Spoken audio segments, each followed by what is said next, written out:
Hey, bonjour à tous, Renaud Richer ici, naturopathe, coach spécialisé en neurosciences, fondateur de l'école Pranatena. Aujourd'hui, je vous retrouve parce que je reçois des tonnes d'emails me demandant en fait comment on fait pour trouver reconnu ou en tout cas qui fasse de nous un professionnel qui puisse en vivre, qui ait des vraies opportunités, qui soit pas limité dans sa pratique. Et du coup, j'avais envie de vous faire une vidéo vraiment dédiée à ça. C'est vrai que je reçois vraiment beaucoup de demandes et les gens sont parfois un peu démunis, un peu perdus au milieu de, de toutes ces formations qu'il existe aujourd'hui. D'un côté, on a celles qui prônent le tout en ligne et qui vous disent qu'il n'y a que ça de vrai parce que vous pouvez suivre ça de chez vous et que à l'ère des confinements, des difficultés, enfin en tout cas des contraintes de déplacement géographique, il n'y a que ça de possible. Et puis de l'autre côté, on a des écoles, notamment les écoles de la FENA, les grandes écoles françaises, etc., historiques, qui vous disent, bah, en gros, à distance, c'est pas vraiment possible, il y a que le présentiel, etc. Et je pense qu'il est temps, en fait, de ramener un petit peu de nuance dans tout ça, parce que pour moi, la réalité, elle est toujours plutôt dans la voie du milieu. Et donc, du coup, j'avais très envie de vous faire cette vidéo pour pouvoir vous aider, en fait, à mettre justement de la nuance, à trouver ce qui est fait pour vous et surtout avec des critères. Donc, je vais vous partager 9 critères en ligne qui soit valable, quelque chose qui vous transforme de passionné à professionnel de la naturopathie, capable d'en parler, de générer des prises de conscience et surtout capable d'en vivre et de le faire à long terme. Donc ça, c'est extrêmement important. Avant toute chose, si ce n'est pas encore le cas, pensez à vous abonner à la chaîne. Et pour tous ceux qui m'écrivent des commentaires, qui m'envoient des emails en me disant mais comment on fait pour s'inscrire dans ton école? J'ai vu que tu avais ouvert une école, je trouve pas les informations. Pas de panique, c'est pas le but de cette vidéo. Je vous mets tout sous la vidéo directement dans la description. Il y aura tous les liens, les témoignages de mes anciens élèves, la plaquette de ma nouvelle école, et puis notamment là où on s'inscrit pour accéder aux différents pratiquement toutes les semaines pour avoir des informations humaines dans le partage, dans le live, etc. Et c'est vraiment très important. Donc du coup, maintenant, on va aller sur le sujet du jour. Le sujet du jour, c'est vraiment ces critères pour suivre une formation en ligne qui soit reconnue ou en tout cas reconnaissable. Reconnu, ça ne veut pas dire reconnu par l'État. Aujourd'hui, il n'y a aucune formation, aucune, strictement aucune. D'ailleurs, à l'heure où je vous parle, visiblement, même la seule école qui avait obtenu un RNCP ne l'a plus, qui n'était déjà pas une preuve de reconnaissance par l'État, mais c'est vrai que c'était déjà quelque chose. Aujourd'hui, il n'y a aucune école qui est reconnue. Donc la seule reconnaissance que vous allez avoir, c'est la reconnaissance de vous en tant que professionnel et de vous en tant que personne exercer en étant en accord entre guillemets avec la loi et surtout la capacité à être reconnu par les gens que vous croisez comme étant quelqu'un qui peut les aider et donc qui peut voilà faire l'objet d'une envie de consulter, d'une envie de suivre des ateliers, d'une envie d'aller voir des conférences, de suivre des formations, tout ce que peut faire un naturopathe et croyez-moi, il y a énormément de choses. Donc le premier de ces critères, pour moi, c'est le fait d'être exposé à des professeurs. Je sais que ça paraît évident, mais quand les gens s'inscrivent à des formations, bien souvent, notamment à distance, on va être exposé à des livrets de cours. Moi, j'ai suivi plusieurs formations où on recevait des livrets de cours. Ou bien on reçoit des vidéos, pas forcément un type d'information ou un type de contenu qui permet d'être exposé aux profs. Pourquoi je vous dis ça? Parce qu'aujourd'hui, on sait qu'on n'apprend pas seulement par le contenu qui nous est transféré, mais également par le mimétisme qu'on développe en fait en regardant et en étant exposé à quelqu'un par rapport à sa passion, son inspiration, sa manière d'être. Je sais que pour ma part, j'ai une façon très différente de transmettre que l'un de mes mentors, le professeur Jovet, ou que Robert Masson, qui était aussi un de mes mentors, ou que plein d'autres. On a chacun sa façon de transmettre. Et d'ailleurs, souvent, je dis aux gens, avant d'aller dans une école, renseignez-vous vraiment sur les professeurs parce que c'est eux qui vont vous transmettre et vous allez sentir en vous si ça vous appelle, si ça peut intégrer leur discours ou pas, ou alors si au contraire, ça vous y êtes hermétique. Donc en fait, les professeurs, vous allez être exposés non seulement à ce qu'ils vont vous dire, c'est-à-dire le verbal, mais vous allez être exposés également au langage non verbal, au langage paraverbal, à toute leur confiance, à tout leur niveau de légitimité, de crédibilité. Et il est essentiel, en fait, de savoir déjà ça avant d'aller dans une école. Bien souvent, on me dit, ouais, mais j'ai vu qu'il y a un tel qui a fait cette école, ça doit être super. Peut-être que c'était super pour lui, ça ne veut pas dire que c'est super pour vous. D'ailleurs, c'est pour ça que j'aime diffuser sur cette chaîne, j'aime diffuser des entrevues avec les formateurs dans mon école pour que vous puissiez voir comment ils s'expriment. Est-ce que ça vous parle? Daniel Boussard ou moi-même qui allons donner une grande partie des cours, si vous n'aimez pas cette façon de transmettre, évidemment, ça pourrait être intéressant d'aller, on va dire, vers d'autres types d'écoles, hein, tout simplement, parce que vous avez besoin d'autres types de professeurs. Peut-être que ce qui parle à l'un ne parle pas à l'autre. Et donc pour ça, c'est extrêmement important aussi de comprendre que le format de l'enseignement est primordial. Les formats où on vous envoie des PDF, où vous accédez à des livrets papier, ça convient à certains et ça ne convient pas à beaucoup d'autres. C'est-à-dire que si vous n'avez pas cette capacité en vous-même à vous sentir crédible, si vous souffrez du syndrome de l'imposteur, si vous avez l'impression que vous êtes personne, attention, attention, attention aux formations, vous allez être exposé qu'à du texte, il vous faut voir quelqu'un pour mimétiser. Ça peut être du présentiel, mais ça peut être aussi également à distance. Et pour ça, il faut bien sûr accéder à des vidéos et non pas seulement à des audios ou des textes. Pour moi, c'est fantastique et primordial d'avoir accès à ça. Et c'est comme ça qu'aujourd'hui, on arrive à former des gens dans le monde entier, tout simplement avec du matériel vidéo high-tech, etc., pour que vous puissiez suivre ce que j'appelle comme si vous y étiez. Le deuxième critère, pour moi, c'est vraiment le fait d'avoir des heures de cours dites effectives. C'est complètement différent d'écouter des cours, de les réviser, de relire ses notes, ça c'est une chose. Par contre, quand il s'agit d'apprendre des choses, c'est important d'avoir des heures de cours effectives, qu'on ne vous vende pas quelque chose en ligne où on vous dit bah, vous allez avoir tant de textes, mais en vrai, on vous dit bah, ce sera 60 heures de telle matière. En réalité, bien souvent, on vous dit ça, et en réalité, vous n'avez que du texte en face, ou des audios ou des choses, mais c'est pas des cours effectifs. Faites attention à ça, c'est aussi un grand critère très important pour votre légitimité ensuite, et même auprès des autres naturopathes, qui souvent vous traiteront un petit peu comme quelqu'un qui a été mal formé ou formé à la va-vite quand vous avez été exposé qu'à du texte. Alors, ça fait rien du tout sur votre légitimité, mais c'est toujours plus intéressant pour collaborer d'avoir été formé d'une manière quand même qui semble crédible à tout le monde, parce que c'est vrai que quand on lit 3 PDF et quand on a suivi 1200 heures de cours présentiels, il y a quand même une différence assez importante, ne serait-ce que sur la légitimité et la transmission des informations. Donc vraiment, les heures de cours effectives, pour moi, c'est fondamental. C'est vraiment regarder le nombre d'heures de cours que vous allez suivre. Je vous donne l'exemple de mon école parce que je connais les choses de l'intérieur. Maintenant, vous pouvez l'appliquer à toutes les écoles. Nous, par exemple, il y a 1200 heures de cours effectifs. Vous allez être en classe ou alors en visio et vous pouvez suivre le cours comme si vous y étiez du matin au soir avec des pauses, etc. Et ensuite, vous pouvez de cours à chaque fin de module. Donc, ça permet de réviser aussi les replays, c'est très bien. On revoit le cours, on relit ses notes, on en discute avec d'autres étudiants. Mais en fait, on suit quand même une classe. Celui qui n'est pas dispo, qui a un empêchement, bah, c'est tout l'intérêt du à distance. Ça permet de dire, bah, j'ai pas pu ce week-end-là, j'avais des trucs de famille ou bien j'ai eu un impératif, une urgence. Et bah, je suis le replay et ça m'empêche pas de suivre ma formation. Mais quoi qu'il en soit, il y a des heures de cours effectives qui représentent des heures où vous êtes exposé à des professeurs inspirants et exposé à des gens qui vraiment vous transmettent avec le cœur ce qu'ils connaissent et avec toute leur confiance et leur légitimité, et ça fait une différence énorme. Le troisième critère, pour moi, il est imprécis, la durée d'accessibilité aux cours. Pour moi, si vous voulez, quand vous suivez des cours, vous prenez des notes, vous apprenez, vous retenez. Et tout ça, c'est fonction aussi du contexte dans lequel vous êtes maintenant, de votre propre étape dans votre vie. Et toutes les formations que j'ai suivies, j'ai appris beaucoup en les suivant, mais j'ai aussi réappris énormément en les revoyant, en les réétudiant. Idem pour des livres. Qui n'a jamais appris des nouvelles choses dans le même livre, alors qu'ils ont déjà lu ce livre plusieurs mois ou années auparavant? Et ben pourtant, quand on le relit, on revoit des choses différentes. Pourquoi? Parce qu'on n'est plus dans le même contexte.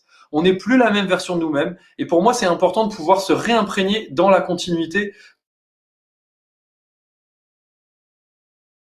Moi, j'ai fait le choix de dire qu'il n'y a pas de limite de nombre de visionnages et pas de limite dans le temps, tout simplement parce que j'estime que mes étudiants d'expérience, au bout d'1 an, 2 ans, 3 ans, 4 ans de pratique, ils sont tentés de revenir sur des enseignements pour se dire « j'avais pas compris cette subtilité, maintenant que j'ai acquis beaucoup plus d'expérience, je peux me permettre de revoir ce cours et de me dire « ah ouais, d'accord, là, il y avait vraiment une nuance ».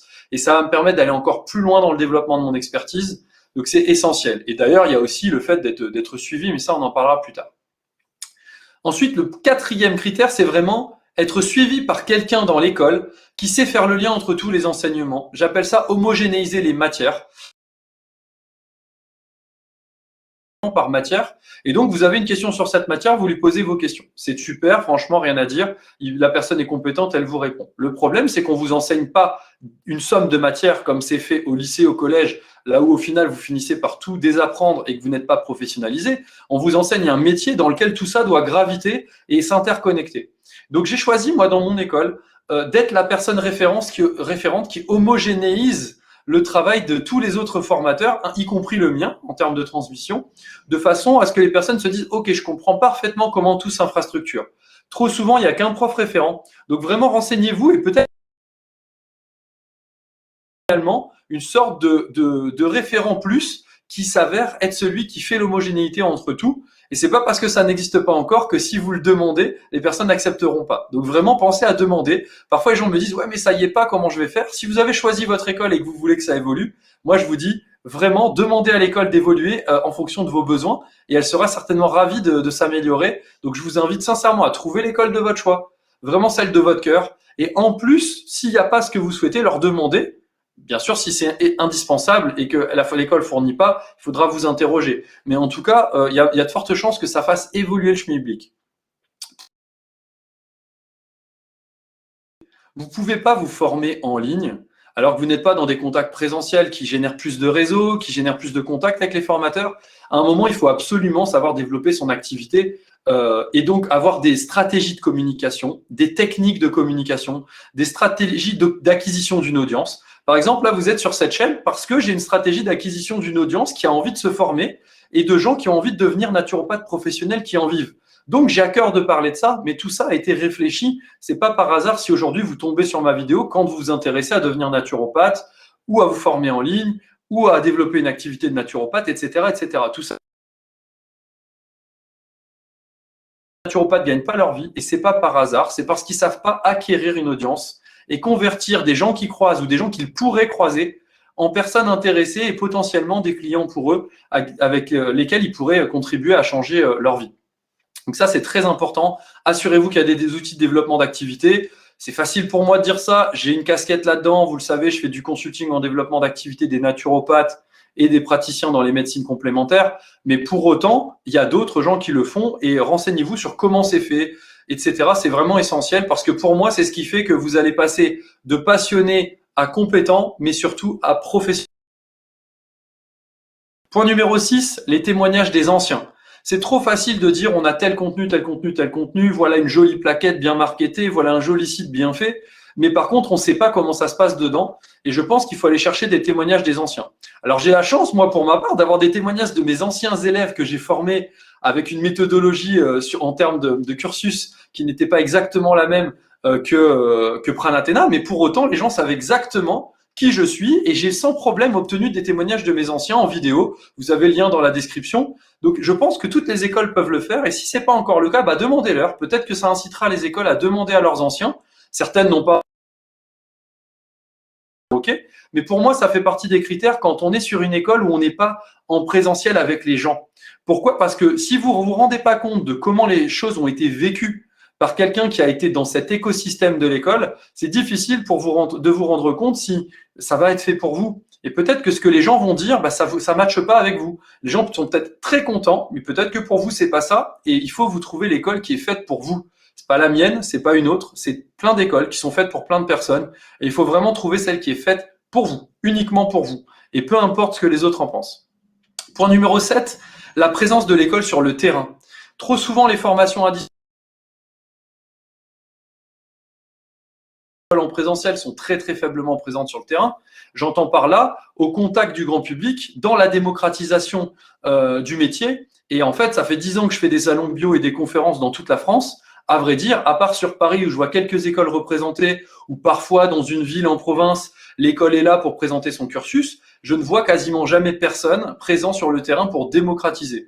Pourtant, je vous garantis que c'est possible. Là, avec notre responsable du bonheur chez Pranathéna, Benjamin, on a déjà commencé à mettre en place le premier salon de France de la vision de la santé naturopathique et d'une nouvelle vision pour l'humain. Et on a réussi à faire ça avec combien? Avec 0 €. Donc, croyez-moi qu'il est possible de mettre en place des actions sur le terrain et d'être amené à le faire. Et je pense que c'est ce qui fera grandir en fait la naturopathie en France. En tout cas, il ne faut pas avoir seulement une école qui est en ligne, où cette école finalement, elle est là et on la trouve quand on cherche une formation, mais après la formation, on n'en entend plus parler. Et avant la formation, on n'en a jamais entendu parler. Moi, je crois beaucoup au fait que les écoles ont un rôle à jouer sur le fait de démocratiser cette vision de la santé pour permettre aux élèves d'acquérir des clients et donc de pouvoir exercer encore plus facilement en ayant du monde. Par exemple, au travers de nos salons, au travers d'un congrès que je suis en train de tourner sur une thématique grand public avec 27 experts différents, au travers de plein d'actions qu'on est en train de mener, eh ben, il y a des personnes qui me disent, est-ce qu'il y a moyen de voir quelqu'un qui est formé à cette discipline? C'est totalement normal, c'est totalement facile, il n'y a pas besoin d'énormément d'argent, donc tout le monde peut le faire. Si je peux le faire avec 0 € et que de la motivation et de la volonté, c'est que tout le monde peut le faire. Donc vraiment, demandez aux écoles où elles en sont et ça va vous permettre de savoir exactement la philosophie qu'il y a derrière tout ça et surtout la vision à long terme de l'école. Est-ce que l'école veut juste former des gens ou est-ce que l'école a une vision pour la naturopathie et pour l'humain? Ça, c'est très important pour faire votre choix parce que c'est un choix de cœur. Et donc, si vous connectez avec une vision, c'est beaucoup plus facile de dépasser les moments où c'est difficile de suivre des cours, de regarder le cours, de devoir, voilà, on est fatigué, ça fait 2 ans qu'on est en formation, on s'inquiète de tout retenir, est-ce qu'on va réussir à gagner sa vie après, etc. Bah, quand c'est dur dans ces moments-là et qu'il y a des phases où on a un petit peu des doutes, bah, bien sûr, c'est la vision qui nous reconnecte à ce qu'on vient chercher, à ce vers quoi on va, et c'est là que c'est passionnant. Point numéro 8, l'accompagnement à la transformation individuelle, aussi bien personnelle que professionnelle. Souvent, je dis aux gens, une formation, c'est pas en fait une somme de contenu comme dans un livre. C'est une aventure humaine avant tout. Nous, par exemple, tous les élèves déposent un dossier de demande d'admission sur lequel on étudie ce dossier. Ensuite, on leur propose un entretien. On fait un entretien individuel à moi et Benjamin avec 100. De là, on décide si le dossier est validé ou pas. Pourquoi? Parce que c'est une aventure humaine et que si on pense qu'on n'est pas en mesure de transformer la personne sur ce qu'elle a besoin et ce qu'elle recherche pour son projet, c'est pas la peine qu'on la prenne. Et si on n'arrive pas à faire d'elle un professionnel et quelqu'un qui s'affranchit de ses blocages, qui s'affranchit de ses croyances limitantes, qui s'affranchit de ses schémas existants, qui ont fait la vie qu'il a aujourd'hui, qu'il n'a plus envie d'avoir, la preuve, il veut se reconvertir ou il veut se lancer dans quelque chose de nouveau. Donc, si on peut pas le transformer, si on sent que c'est pas fait pour lui ou qu'on pourra pas changer sa vie, on préfère ne pas prendre la personne et la laisser aller vers l'école qui est faite pour elle. Donc ça, c'est essentiel. C'est aussi pourquoi une réunion d'information qui peut durer plusieurs heures, au-delà de laquelle, à l'issue de laquelle, on va envoyer le formulaire pour pouvoir accéder à un dépôt de demande de dossier. Sans quoi, en fait, il n'est pas possible de déposer un dossier parce qu'il faut d'abord voir si ça connecte en vous, voir si quand vous échangez, ça vous inspire, si ça vous parle. Si c'est juste sur la base d'une plaquette que vous déposez un dossier, bah vous ferez certainement partie, en tout cas plus facilement, des gens qui vont pas au bout et des personnes qui me disent, bah en fait, au début ça me plaisait sur papier, mais en fait quand c'est dur, bah j'ai envie d'abandonner. Bah ça c'est parce qu'on n'a pas connecté d'un point de vue humain avec le cœur et avec l'inspiration, qu'on a juste connecté sur des informations intellectuelles qui nous ont semblé, mais qui font de nous le passage d'un professionnel d'un passionné vers un professionnel. Pardon. Point numéro 9, des enseignements qui vont au bout. On n'est pas là pour apprendre des introductions où après il faut acheter des livres, il faut faire des formations complémentaires, parfois même fournies par l'école, hein, auquel cas il n'y a aucun souci. Mais pour autant, on n'est pas là pour acheter des choses qui vont pas au bout, on est là pour aller acheter des choses, en tout cas faire une formation qui nous transforme et qui fait de nous quelqu'un d'opérationnel. Vous voulez devenir professionnel, il faut absolument aller au bout des choses. C'est pas la peine de croire que toutes les matières enseignées vont au bout des choses. Nous, par exemple, on enseigne la médecine traditionnelle chinoise et l'Ayurveda. C'est des disciplines qui en totalité, mais on vous forme en totalité en allant jusqu'au bout des outils qu'on juge indispensables aux naturopathes modernes. Et donc, demandez à l'école, est-ce que ça va au bout? Est-ce qu'il faut d'autres livres? Pour moi, s'il faut qu'on rachète des livres pour aller plus loin que ce qui a été enseigné, à part si c'est juste pour vous ouvrir l'esprit et ouvrir votre culture générale et que vous avez envie d'acheter des livres, auquel cas il n'y a aucun souci, mais sinon, ça veut dire que c'est introductif et on n'est pas en train de se former au métier. Donc voilà, c'était les 9 critères. Ah non, pardon. J'ai une dernière chose à vous dire, très important. Est-ce que cette école fait des réunions de présentation? Il faut avoir accès à qui est la direction, qui sont les professeurs. Pour ça, rien de mieux qu'une réunion de présentation de l'école. Et vraiment, vous allez vous éclater. Moi, honnêtement, les gens me disent à chaque fois, j'ai pris un shoot d'énergie, je me suis senti vraiment bien enthousiasmé à l'issue de cette réunion. J'ai trop envie d'en faire et franchement, j'avais vu d'autres écoles, j'ai pas eu de réunion, bah, ça m'a manqué. Donc vraiment demandez et encore une fois, si l'école le fait pas, certainement qu'elle aura envie de le faire et peut-être qu'elle se rendait pas compte de l'importance. Donc pensez à demander à l'école qui vous intéresse parce que peut-être que ça lui donnera l'opportunité de mettre en place d'autres actions pour encore mieux vous satisfaire. Donc voilà pour moi. Ah non, pardon, j'ai encore une super dernière nouvelle et un super dernier conseil. C'est est-ce que l'école est ouverte vers fratricide. Nous, on est tel syndicat, nous, on est telle fédération, nous, on enseigne l'hygiénisme, nous, on enseigne la naturopathie moderne ou la vision plutôt allopathie verte, naturothérapie qu'il y a chez les heilpraktikers allemands, etc. En fait, quelle est cette vision? Qu'est-ce qui se passe là-dedans? Est-ce que c'est ouvert vers les autres écoles? Et est-ce que du coup, on va créer un effet communauté et famille ou est-ce qu'on va se tirer dans les pattes alors qu'on est déjà inconnu au bataillon en France auprès du grand public? Nous, par exemple, on a choisi d'avoir une vision d'ensemble. J'ai recruté que des gens qui ont été formés de multiples manières, qui ont 30, 40, 50 ans d'ancienneté, parfois moins, parfois plus, qui sont multi-auteurs, qui ont l'habitude de former, qui sont des gens particulièrement inspirants. Et pour vous dire, j'ai même des personnes qui enseignent dans d'autres écoles, même recteurs d'autres écoles, qui viennent donner cours chez moi en exclusivité pour nos élèves. Et je pense que c'est une belle preuve d'ouverture. Et donc, demandez à votre école, est-ce que c'est une école qui ne prend que ses anciens élèves pour former? Demandez le CV, demandez les formations qu'ont suivi, le cursus, le parcours qu'a suivi la personne qui va vous former ou qui a écrit le cours ou qui va vous donner cours. C'est essentiel. C'est essentiel parce que sans quoi vous allez connecter avec de l'information et non pas un contexte qui a permis de mettre de bout à bout cette information. Et moi, je pense qu'on ne peut pas apprendre un enseignement sans un contexte. Voilà, c'était les 9 critères, ou plutôt les 11 commentaires si par exemple vos proches pensent que c'est pas sérieux de se former en e-learning, si autour de vous des gens, des écoles, des anciens naturopathes, etc., plein de personnes vous ont dit se former en ligne, ça ne peut pas être valable. N'hésitez pas à me le dire dans les commentaires. Moi, je vous garantis qu'il est possible de se former efficacement en ligne. En tout cas, nous, on a mis le paquet. On arrive avec une formation où on va former des gens qui nous ont déposé des dossiers et qui sont inscrits dans le monde entier. Donc vraiment, c'est possible de se former efficacement en ligne. Je vous garantis que c'est possible. Par contre, ça nécessite des critères et vraiment ceux que je vous ai donnés, pensez à filtrer les écoles par rapport à ça. Et si vraiment l'école n'a pas mis en place quelque chose, encore une fois, demandez-lui. Mon but n'est pas de jeter la pierre aux écoles, mon but est qu'on puisse créer ensemble, tous ensemble, une naturopathie de demain qui pourra vraiment rayonner sur le monde. Jusqu'à ma prochaine vidéo, je vous dis portez-vous bien, continuez à croire en vos rêves, continuez à croire que c'est possible de se former en ligne. Si jamais ça vous intéresse, inscrivez-vous pour la plaquette et pour les prochaines réunions de l'école. Ce sera avec grand plaisir que je ferai votre connaissance en live en vous partageant tout un tas de choses hyper inspirantes sur l'école. Et je vous dis à très vite les amis.